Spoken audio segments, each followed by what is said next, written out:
Ha. So Hertha's even roped our honorary knight into helping with this little venture. Now that I'm finally free to relax, it's time to start doing just that. Can't wait to see your skills in action. Give me something that goes well with casual conversation, but still packs a punch. Of course they don't clash. A drink that packs a punch means you have to drink it slowly. And if you want to chat, then it has to go down smooth. So, something with a sweet aftertaste. A conversational connoisseur requires the perfect balance. The most suitable choice on this menu would be the Thorny Lake. It's a drink with a real kick that you can find in almost every bar. It's not enough to know the recipe, though. The key is in the mixing. Some bartenders choose to stick to the tried and tested basics, while others like to add their own personal flair. That's the spirit. Now, show me what you've got.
Grandmaster, I hereby present you with this Thorny Lake for your enjoyment and assessment.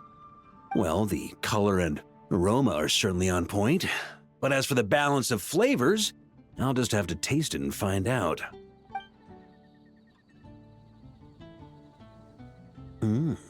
Not bad.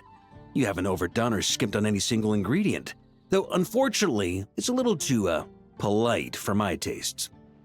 Perhaps I should have said modest. You followed the formula to a T, but if anything, you've played it a little too safe. Were you worried that deviating just a little might disappoint me? Hey, we fought side by side and dealt with things that even gods were loath to meddle with. Ours is a friendship forged in the margins between life and death. That said, if you ask me, you can ditch the nerves and work your mixologist magic. I'm looking for something that shocks the senses. Mull it over, there's no rush. We can chat while you think. Who knows? You might just find some inspiration to mix in with your magic.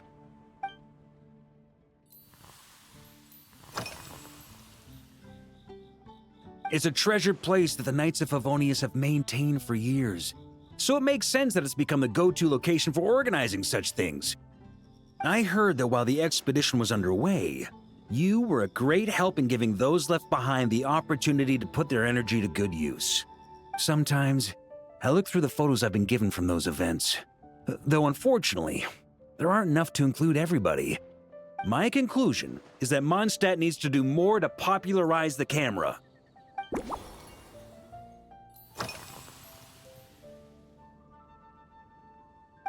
Ha! I like your style. Speaking of this garden, it brings back memories of something that happened many years ago. When I was young, I like to find ruined guards to test my fighting skills, both armed and unarmed. Once, I failed to take down a stray missile, and it ended up destroying a watchtower on the city walls. As punishment, I had to run 50 laps around the city, repair the watchtower, and help rebuild the shattered walls in this garden. Indeed, among the misadventures of my youth, this is one of the most memorable ones. Mostly because that day, Krepus saw me covered in dirt. He took 2 bottles of 100-year-old wine and sent D-Luke, who looked even younger than Mika does today, to work out a clever way to get rid of Faru, who was guarding me. It was so hot that day, I could swear I was about to pass out. On a whim, I picked some mint leaves, put them in one of the wine bottles, and the result turned out to be surprisingly tasty. After Krepus tried it too, He was full of praise. He even wrote up an official recipe for my spontaneous creation. His customers loved it. Several summers passed, and Kreppus kept writing letters about giving me a share of the profits, as though I could possibly accept. Yes, good old Kreppus. Faru retired years ago, but he still gives me a stern stare every time we meet. He's a stubborn one. Diluc, who replaced him, and then Kaya, who took over later, both performed impeccably. Changing times will always belong to the youth. He should have admitted defeat long ago. When I get the chance, I'll have Kaya show him the amazing progress the cavalry company has made.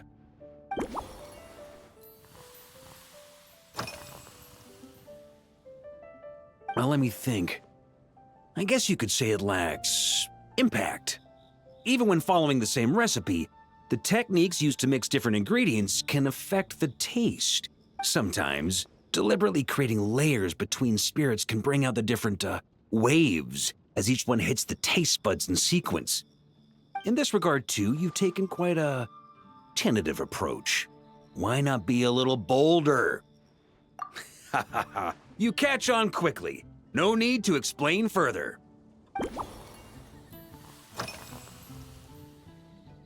Pretty awesome, huh?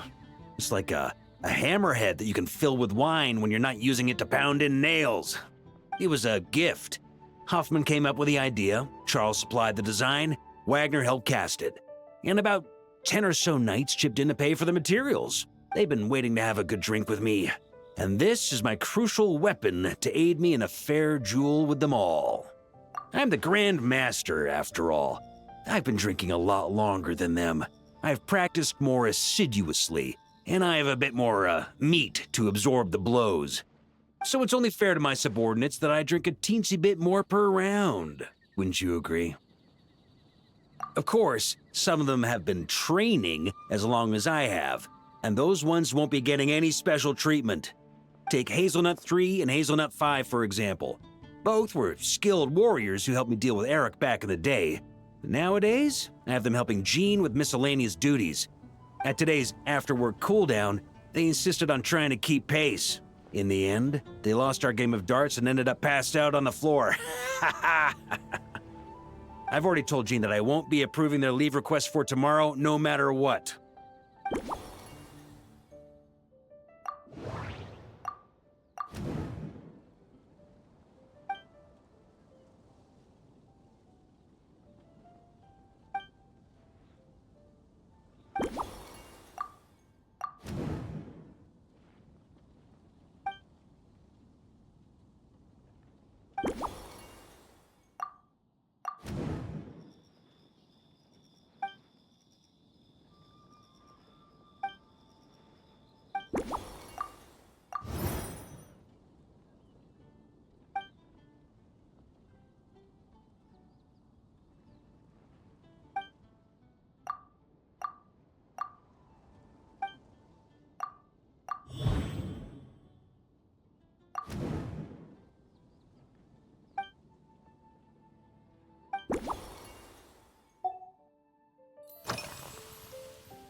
If I were in charge of organizing events, well, I suppose everyone would revolve around fine wine, or at the very least, there would be some sort of tasting involved.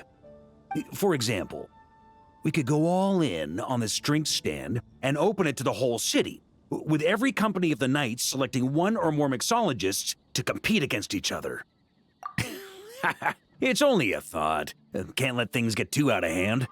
If I were to actually throw a grand banquet, Jean would come after me with her sword drawn. Even Frederica would launch a punitive expedition. While in Nodcry, we had a rule that knights must never get drunk while at their posts. Otherwise, it could lead to dereliction of duty with serious consequences. Exactly. As expedition members return to their companies, my hope is that this rule will gradually spread to everyone in Mondstadt too. Just like firewater and Smedina, these Nodcry delicacies have made their way into Mondstadt's households and become part of people's daily lives. Young people need to learn restraint. At the end of the day, no one should be biting off more than they can chew.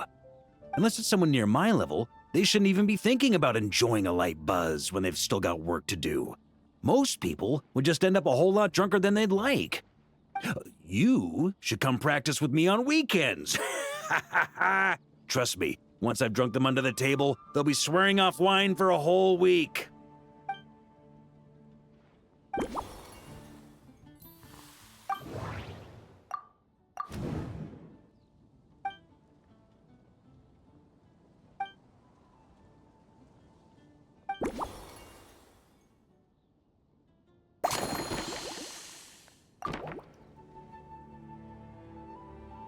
Huh? Oh, feel free.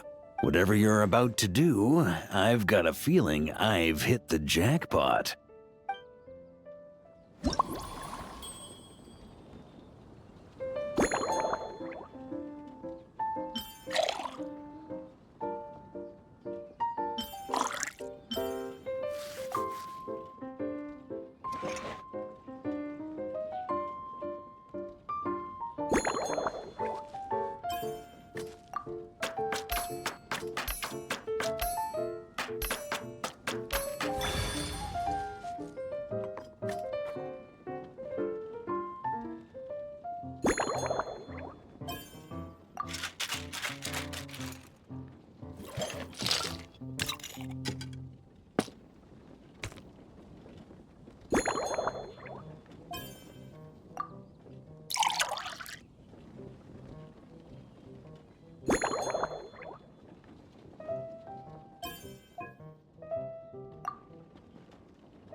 Here you go, Grandmaster. A cocktail just for you. I guarantee you won't find this one too polite. Such a spirited drink. How did you make this? Well, that burning scent of fire water. Oh, it's as if the very air were about to ignite. This is more like it.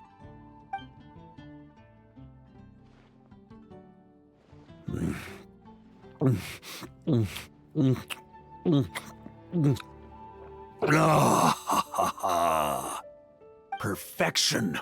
It's clear that once you let go of your inhibitions, your talents really shine through. That first hint of mint is like a cooling feint that masks the fire water underneath.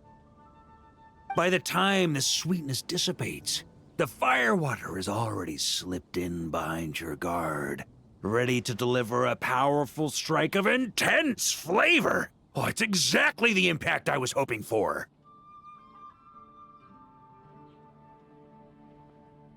That's the most ingenious part.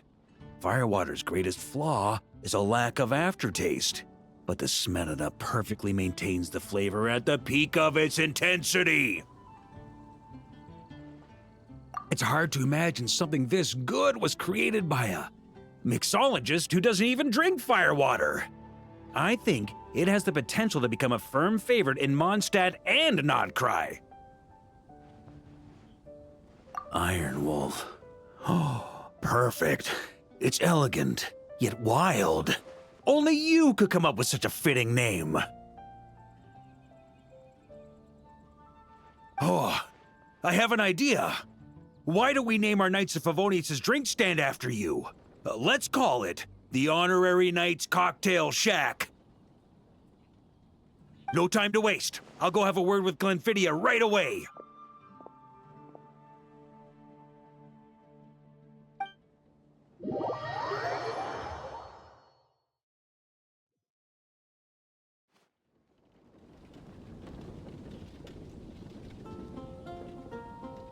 Hey there, traveler!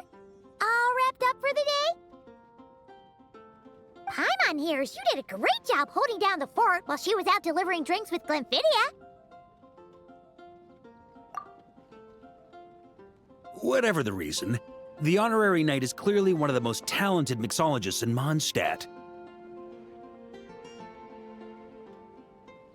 Considering how short a time she's been doing this, I believe that someday she has the potential to give the legendary bartender at the Cat's Tail a run for her money. I fully support your decision, Grandmaster. the honorary knight has really put in the hard yards. The drink stand will remain open for a little while longer to provide a proper welcome to our returning expedition members. Then, once we locate suitable premises, we also plan to look at operating a permanent service. Hooray! Everyone in the Knights of Favonius will get to drink all the delicious cocktails they like! Nothing short of what I'd expect from a true disciple of Hertha. You've really considered this thoroughly, Glenfiddia. Also, if I may, Honorary Knight, regarding the special cocktails you've developed, would you mind leaving the recipes with us? We'd like to add them to the official menu. Paimon feels like there's something you still want to say. Let Paimon have a guess. Based on your personality, you probably want to introduce the origin of each different cocktail. That way, customers will know who inspired you to create these amazing drinks. No problem at all. If you need, I can even have someone draft the paperwork on your behalf to secure you the rights to these new recipes. I hope when we recruit some new bartenders, they'll be able to learn from your incredible skills. Even if they can't quite match your work, if they could be 2/3 as good, that would still make them industry leaders.